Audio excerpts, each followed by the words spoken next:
So one of the things you're going to need to check on is that some schools block Discord because of its gaming background, even though there are a lot of schools that use it for hosting study groups and discussion. You can monitor your server, and I'm going to show you how to block everything, make it safe, except for the singing portion. I decided to pay $10 more a month to use my phone as an unlimited hotspot at school because my school blocks the website. But my school laptop doesn't block the site unless it's on the network, so I'm able to use the web page while on my hotspot.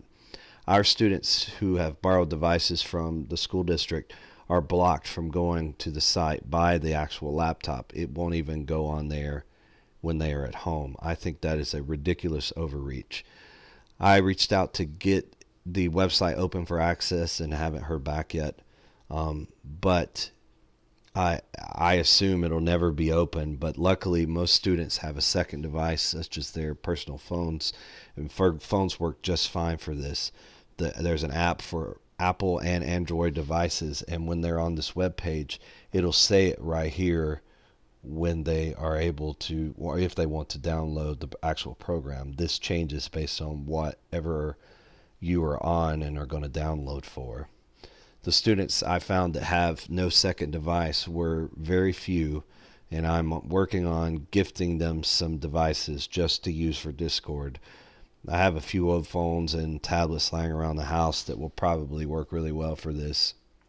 So once we are able to get ourselves verified, we're going to get on to the program and start using it. You can use it in a web page, and if you are hosting, I actually recommend that you do that because of the typing that you could be doing. You're going to have to do to create the recordings. It's not that big a deal, but I think thumbing together on a small device is a lot more difficult than using a keyboard. So when you first log in, this is what it's going to say. You're going to want to create your first Discord server. You have to have a actual server active within the program for you to use it. You could join somebody else's, but of course we're talking about setting up for ourselves, so we're going to create our own. It's very simple. You just name it here, so I'm going to put in Chamberlain Performing Arts. Arts Discord. Chamberlain Performing Arts Test. I actually have one that's working right now that I've been using with my students this past week when we were e-learning for the first week. So you can upload a picture if you want, but we're going to move ahead. Click Create. I don't want you to choose a topic because this is going to create a thread for you to have for chat purposes, and I typically don't want to do the whole chat purposes thing.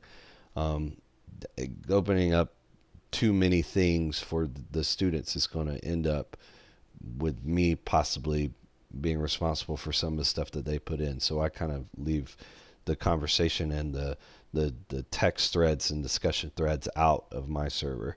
So take to your server. It says it's required, so I'm just going to say singing and take it to the server. Once I get in here, I get to see that singing thread that I had over here on the left in the text channels. I can just delete that. No point in worrying about it anymore.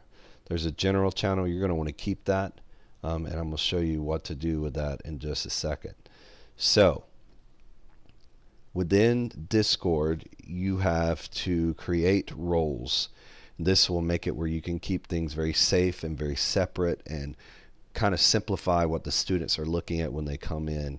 So I like to go ahead and create the roles first. So if you go up here and to where you have the controls for the actual server, you have the ability to change server settings. So in here you see on the left side a lot of different things. We're worried right now about the roles tab, the different roles of people that will be joining the server. And basically when they join, you're going to assign them a role. I have a role for each one of my choruses. If you want to keep it simple, you can just make a chorus student role, but you've got to have at least 2 roles other than yourself which you have full complete access, so you don't need to make a role for yourself. But you need to have 2 roles defined extra beyond what they have. Now, when you click this, you see everyone.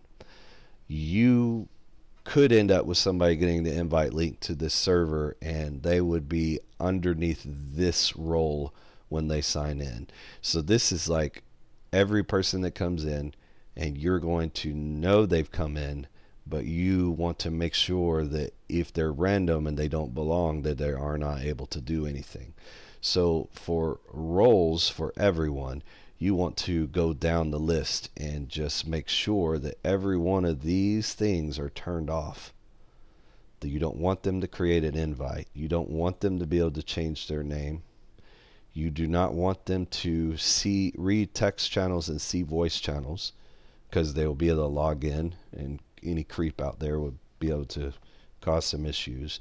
You do not want them to send messages, embed links, attach files, read message history, mention anybody else in the channel, use emojis, add reactions. You do not want them to connect to voice, speak, use video, or use any voice activity.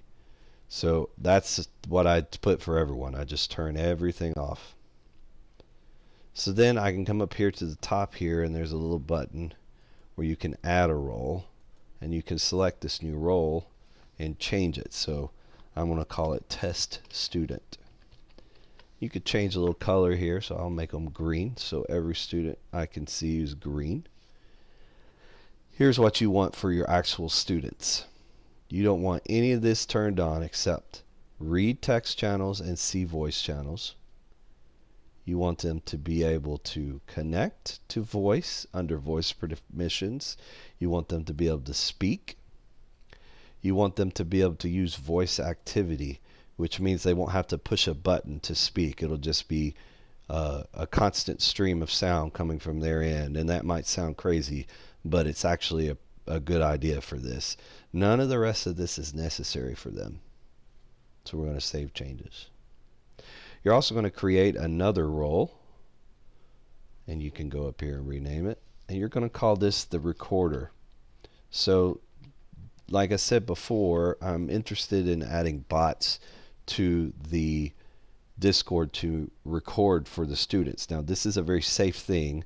They are not releasing these recordings to random people. They're only giving them to you in the end.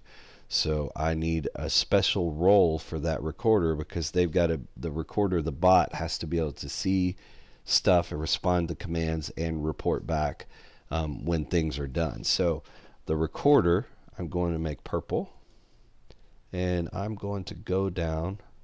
I don't want them to have any major permissions here. I do want them to be able to manage their nickname, because they'll be able to change their name. I want them to be able to read their text channels and see voice channels. I want them to be able to send messages and text-to-speech messages. I want them to be able to connect, to speak, to use voice activity. And I think that's all I need. I may have to come back and change stuff. I can't remember everything I need. And real quick before we move on, let's go back to test student. You want them to be able to change their nickname, because if they're able to manage their name, see, they might join with their gamer handle, like Killer123 or something like that.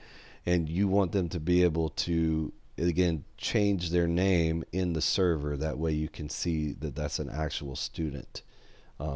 Actually, not manage nicknames. We want them to change their own nickname, which is right here, change nicknames. I'm sorry. Okay, save changes. So right now under the server, these are the 2 different roles other than you that have the ability to do stuff. Everyone that logs in will not. So we're going to close this. We're going to come back over here to voice channels, and we are going to delete this category. I like for everything to be labeled exactly what it is. So what I'm going to do is I'm going to create a channel, and it's going to be a voice channel, and I'm going to call that channel chorus. And I've created a channel. So here it is under chorus. This is everything they need. Let me go ahead and delete this. I don't need this either. A general voice channel, I don't need that. Chorus is all I need. If you wanted multiple choruses, you could create a group and then label all the different choruses all the way down. That's kind of what I've done. People can't get in to the wrong chorus class. They can only see the one that matters, and they can only get into that one. So when we create a new voice channel, we also have to go manage the permissions for the different roles that are there. So you can go, let me show you that again. You're going to click the edit channel. You're going to click permissions. You're going to add the two roles you made, test student and recorder. So here, test student, you're going to want to be able to control what they do in this particular voice channel, which are these things. Not very much. You don't want them to create invite. You don't want them to manage the channel, manage permissions, manage webhooks. You want them to be able to see the channel. You want them to be able to connect. You want them to be able to speak. No video. They can't mute other members, which is important. You don't want them to like permanently mute other members for the rest of everyone. You want them to only be able to mute members for themselves, and I'll talk about that in a second. So we don't want them to deafen members. We don't want them to be able to move anybody. You do want them to be able to use voice activity, and they are not priority speaker. No one is. You don't want a priority speaker in this channel. And then you'll save changes. And then you can click the recorder, go down the list. He doesn't need to do this stuff at all. You do want the recorder to view, connect, speak, no video, no mute, no deafen, no moving, use voice activity, and not a priority speaker, and save changes. So at this point, you have created the users, you've created the server, you've created a role for everybody. Now it's time to get the bot. So what you're going to want to do is open another page here, and you're going to want to type in Craig, CRAIG.chat, CHAT, and that's the website for Craig. So he is the multi-track voice channel recording bot for Discord. You can invite him to your Discord server. That's what you want to do. So you then select the server and authorize him to come. You want to say you're not a robot. You had to do this when you were verifying taxis. Taxi, verify. So there we go. So now he's authorized, and he is in our channel. You are not able to see him yet, but here you can see that he joined. Welcome, Craig, say hi. So anybody that joins, you can click this, and then you can assign their role. Let me show you that again. You click the name, and then you click the role, and they're going to be a recorder. That's what you want them to be. So you've assigned him as the recorder, and he is now able to see your stuff and can react and can record like you want him to once you give him the correct commands. We'll talk about that in a minute.